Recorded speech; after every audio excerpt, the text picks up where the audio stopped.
Inside this box, I have the Galaxy S4 Mini. It's a lot like the Galaxy S4, many of the same features, but a smaller screen and a smaller price. Let's see if this little budget-friendly phone will impress me and you. It's a small box. Tamper-evident tape.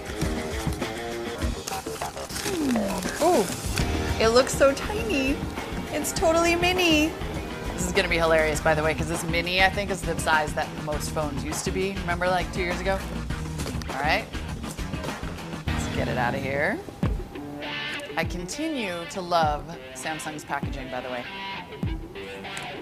Eco-elegant, I call it.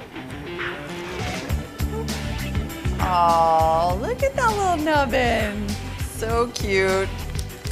4.3-inch display. It's like almost the size of an old iPhone. So teeny. I'm cracking myself up here. All right, it is super lightweight. It's for that subset of people who still want to put their phone in their pocket, which due to radiation concerns, I do not recommend, but to each his own.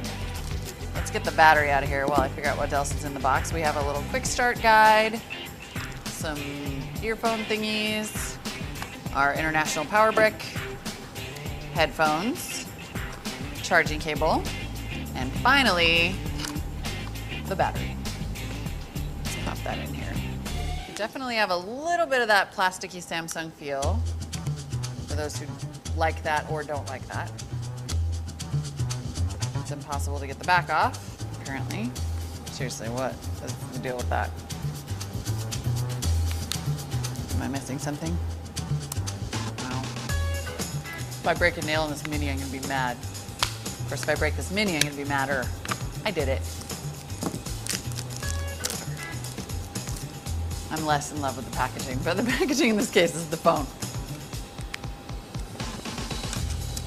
I have to say, I am astonished at how small this feels compared to today's modern mini phablet, an actual phablet. But let's turn it on and have a look at that display. Some people are really gonna find this to be the perfect size because the Galaxy S4, even since the S3, has ballooned to, a 4.6-inch screen, a really big phone.